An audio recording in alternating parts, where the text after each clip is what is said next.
Day in Grahamstown, a manhunt underway this evening around Makhanda in the Eastern Cape. 7 detainees escaped from the Grahamstown Correctional Centre in the early hours of this morning. One man has since been arrested. Eastern Cape Police have set up a 72-hour activation plan to recapture all the men. Communities, of course, on high alert, as the escaped prisoners are said to be extremely dangerous. Let's get the latest now from eNCA's Ronald Masinda. And Ronald, you're coming to us from Gqeberha this evening, focusing, of course, on what's happened around Grahamstown, Makhanda area. One of these escapees has since been recaptured, but 6 men still on the run as we speak. Is that correct?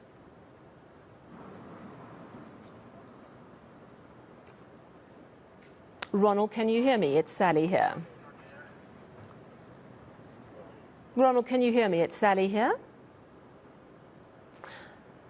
Sally, yes. Well, police here in the Eastern Cape announcing a short while ago to eNCA that an arrest has been made. Details about that arrest have not been announced as of yet, as investigations are still ongoing. But the police's 72-hour activation plan began in earnest during the early hours of the morning. That prison break was announced shortly after 4 o'clock. Now, 7 escapees were hunted by the police, and the 6 are yet to be found. But what we do understand is that 6 of them are Zimbabwean nationals, and there is at least 1 South African. And this has led to a lot of anxiety for people living in Makhanda. We heard from several of them earlier, and also a member of the Neighborhood Watch group, Mfundo Tsili, who had this to say.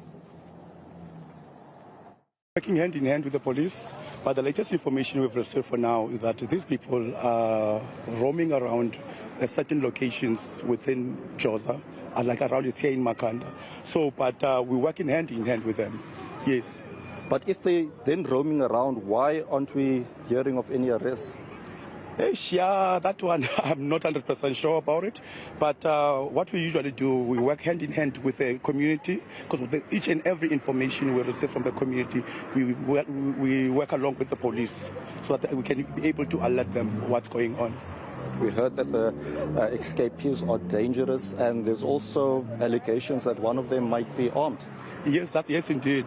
Hence, now we have informed the communities through via WhatsApp groups, Facebook, like social medias, to be alert, to be very safe. As you have mentioned, these people are quite very, very dangerous. All right, so these people are believed to be very dangerous. Do you know what crimes they've been incarcerated for, Ronald?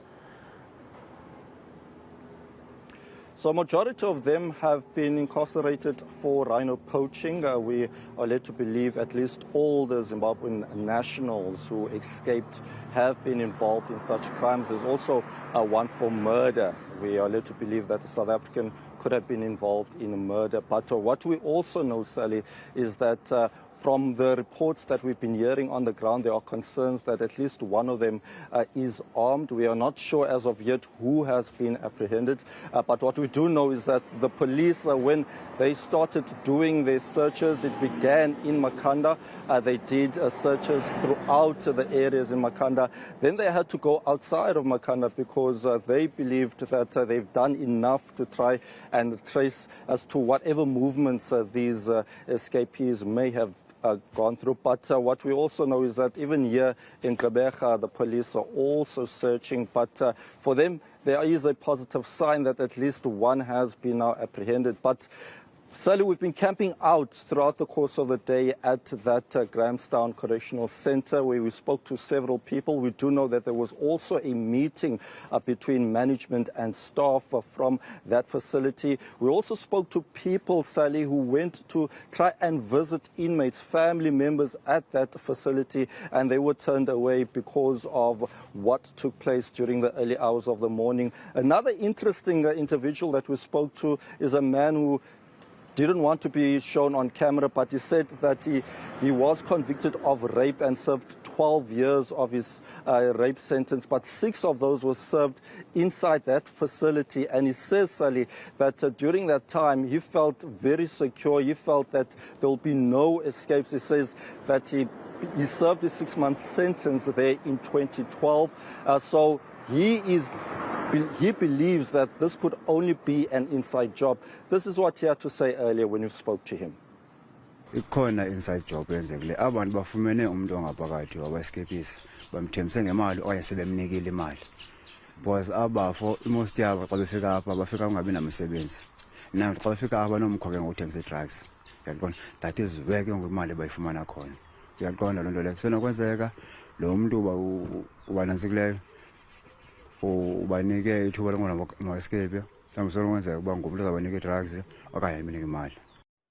All right, so we still don't know details of the escape, but certainly someone who knows that prison is saying they reckon it could have been an inside job. So thank you very much for that update, Ronald, from Makhanda.